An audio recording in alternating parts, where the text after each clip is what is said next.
자, 이번에는 2013년도 5회 기출문제를 보시겠습니다. 문제들 중에서 제가 자주 출제되는 문제 위주로 해서 설명을 드리겠습니다. 1번 와인 생산 지역에 관한 문제입니다. 부르고뉴와 함께 대표적인 와인 산지로서 메독, 그라브 같은 지역이 있는 곳은 보르도죠. 전 세계에서 가장 유명한 와인 생산 지역, 그러면 역시 프랑스의 보르도가 되겠습니다. 그 다음 2번 진에 대한 설명으로 틀린 것은 충분히 예상을 하실 수 있는 문제죠. 진, 럼, 보드카, 테킬라, 위스키, 브랜디 또는 뭐 커피, 티 각각의 문제가 다 출제가 됩니다. 그래서 다음 중 틀린 것은, 맞는 것은 이란 문제는 항상 출제가 되고 있습니다.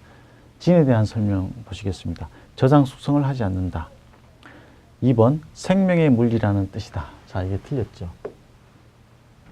진은 어원이 생명의 물이 아닙니다. 그러면 생명의 물은 어원이, 자, 우리 앞에서 보드카, 그리고 위스키, 브랜디, 이 세 가지, 그리고 또 하나가 더 있었죠. 아쿠아비트. 북유럽, 스칸디나비아 지방에서 감자로 만드는 증류주인 아쿠아비트까지. 그래서 어원이 생명의 물이 되겠습니다. 그리고 나머지 무색 투명하고 산뜻한 맛이다. 알코올 농도는 40에서 50% 정도이다는 다 맞는 얘기가 되겠습니다. 그 다음, 자, 또 자주 등장하는 문제입니다. 샴페인에 관한 설명 중 틀린 것은, 샴페인에 관한 문제는 이렇게 자주 등장을 하게 됩니다. 그래서 샴페인은 스파클링 와인의 일종이다. 맞습니다. 스파클링 와인 중에서 프랑스의 쌍파뉴, 영어로 하면 샴페인 지방에서 나오는 스파클링 와인만을 우리가 샴페인이라고 부를 수 있도록 되어 있습니다. 그리고 샴페인의 원료는 피노누아, 피노메니에, 샤르도네 세 가지 포도 품종입니다. 그리고 동페리뇽에 의해 만들어졌다. 맞습니다. 동페리뇽은 샴페인과 코르크 마게의 발명자가 되겠습니다. 그리고 샴페인 산지인 쌍파뉴 지방은 이탈리아 북부가 아니라 프랑스 북부죠. 자, 이탈리아 북부가 아니라 프랑스 북부. 프랑스 북부 파리에서 대략 한 80km 떨어진 곳에 쌍파뉴라는 지방이 있습니다. 자, 5번은 자주 등장하는 문제죠. 다음 중 아이리시 위스키는, 먼저 여러분들이 생각하셔야 될 것이 위스키 4대 산지 생각을 하셔야 되겠고, 그 다음 중 아이리시 위스키인 것은, 다음 중 스카치 위스키가 아닌 것은, 이런 문제가 계속 등장을 하고 있기 때문에 이런 문제 유심히 보시면 되겠습니다. 특히 많이 등장하는 문제가 바로 이 문제입니다. 다음 중 아이리시 위스키는 제임슨이 되겠습니다. 그 다음, 자, 어떤 포도 품종에 대한 설명인가?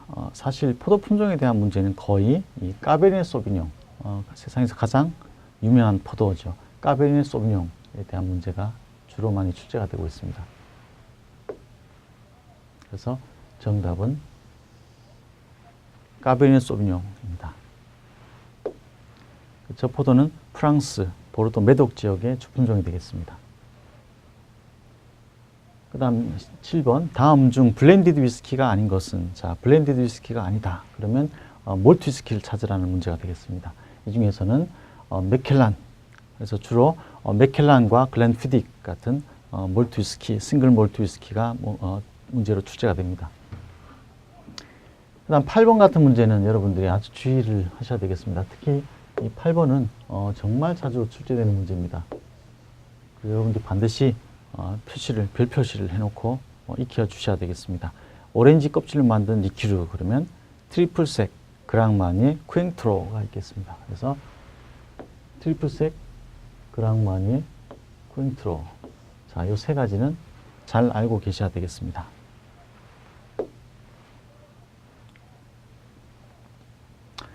그 다음 9번을 한번 보실까요? 혼성주의 제조 방법이 있었죠. 혼성주의 제조 방법 여러분들이 잘 알고 계셔야 되겠고, 그리고 그 제조 방법 중에서 시간이 가장 많이 소요되는 방법은 제가 앞에서 한번 설명을 해드렸는데 이 중에서 자, 침출법, 인퓨전, 우려내기입니다. 우려내기가 가장 시간이 많이 걸리는 방법이 되겠습니다.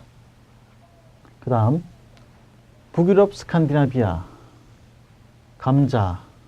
자, 이러면 답은 아쿠아비트가 되겠습니다. 그래서 우리 6대 증류주 럼, 진, 보드카, 데킬라, 위스키, 브랜디에다가 아쿠아비트까지 여러분 공부를 하셨죠.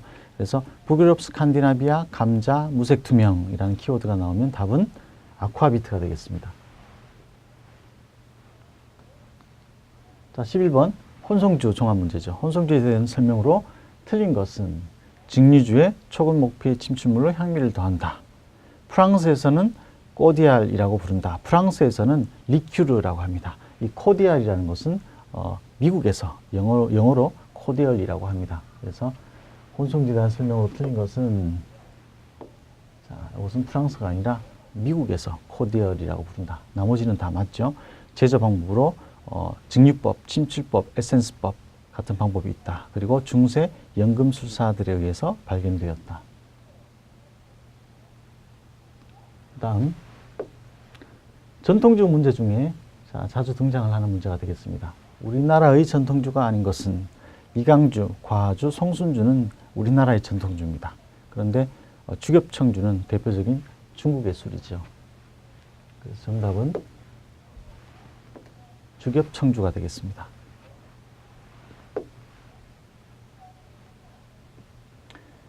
자, 13번 문제 자주 등장을 합니다. 차를 만드는 방법. 자, 발효 정도에 따라서 녹차는 불발효차, 그 다음 우롱차와 자스민차는 반발효차, 그리고 홍차는 발효차, 그리고 보이차는 후발효차가 되겠죠. 그래서 이 중에서 틀린 것은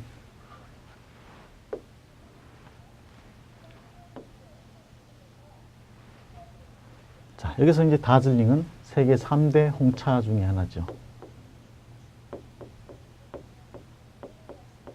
그래서 3대 홍차, 다음 중 세계 3대 홍차가 아닌 것은 다즐링, 우바, 기문 알고 계셔야 되겠고, 그 다음 이렇게 짝짓기 문제는 자주 등장을 하니까 여러분 잘 알고 계셔야 되겠습니다. 후발효차는 자스민차가 아니라 보이차. 그래서 발효 정도에 따라서 이렇게 나눈다. 자, 14번 지방의 특산 전통주가 잘못 연결된 것은 1번 금산 인삼주 맞죠? 2번 홍천 옥선주 맞습니다. 3번 안동 송화주 맞죠? 4번 오곡주는 전주가 아니라 완주의 술입니다.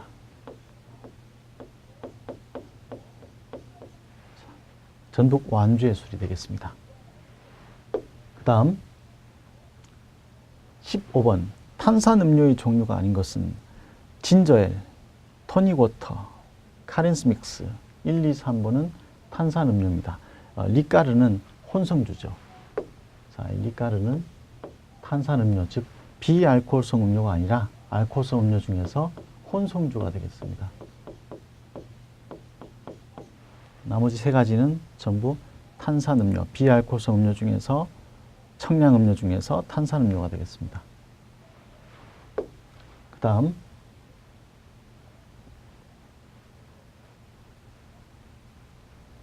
자, 18번도 자주 등장하는 문제입니다. 다음 중 리큐르의 종류에 속하지 않는 것은 리큐르가 아닌 것을 고르는 문제입니다. 즉 혼성주가 아닌 것을 고르는 문제입니다. 1번 크렘드 카카오, 2번 큐라소, 3번 네그로니, 4번 듀보네. 3번에 자, 니그로니 같은 경우는 요거는 칵테일입니다.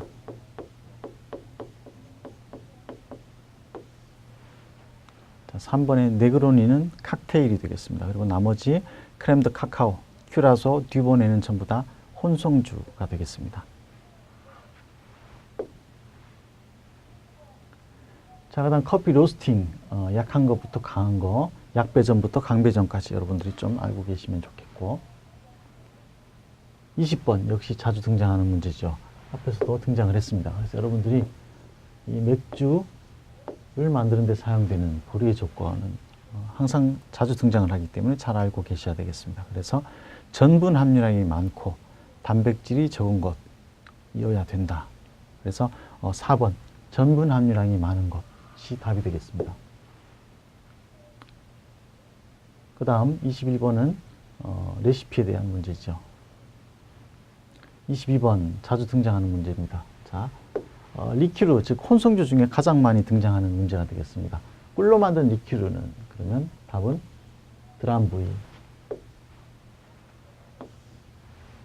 자, 꿀로 만든 리큐르, 스카치 위스키와 꿀이 들어가는 리큐르, 그러면 드람부이가 되겠습니다. 그래서 혼성주 중에서는 드람부이가 가장 많이 나오는 문제 중에 하나가 되겠습니다.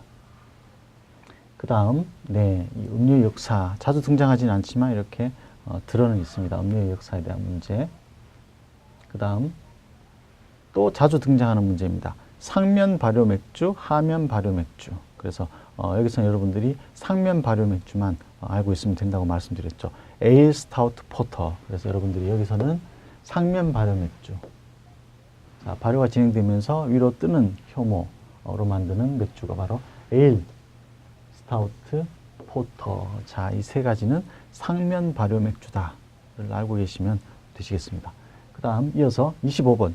증류주가 아닌 것은, 자, 1번의 풀케는 증류주가 아니죠. 풀케를 증류한 것이 바로 여기 3번에 있는 데킬라가 되겠습니다. 그래서 1번의 풀케는 양조주, 즉 발효주가 되겠습니다. 그리고 나머지 진, 데킬라, 아쿠아비트는 모두 증류주입니다.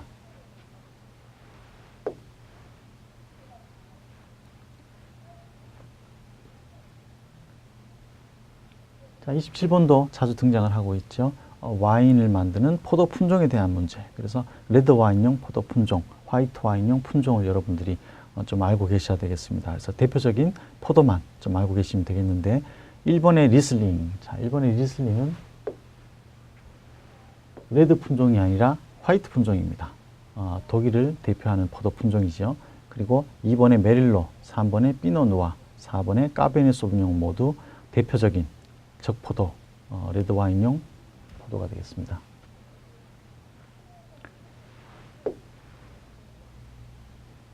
자, 28번처럼 이렇게 보드카의 브랜드를 묻는 문제가 있습니다. 그리고 29번, 자, 또 리큐르에 대한 문제인데, 리큐르와 관계가 없는 것은, 혼성주와 관계가 없는 것은 1번 코디얼, 자, 리큐르를 코디얼이라고도 하죠. 그 다음에 3번 베네딕틴, 4번 동페리뇽을 보시면 2번에 아르노드 벨레브, 그 다음에 3번 베네딕틴, 4번에 동페리뇽입니다. 이 중에서 자, 4번의 동페리뇽은 샴페인입니다. 그래서 양조주가 되겠죠. 그 다음에 35번, 자, 기물에 대한 문제입니다. 기구에 대한 문제인데, 저주시 필요한 쉐이커에 관한 문제입니다. 쉐이커의 3대 구성 요소의 명칭이 아닌 것은, 쉐이커의 3대 구성 요소라고 하면 캡, 스트레이너, 바디가 되겠습니다. 그래서 쉐이커의 3대 구성 요소 캡, 스트레이너, 바디.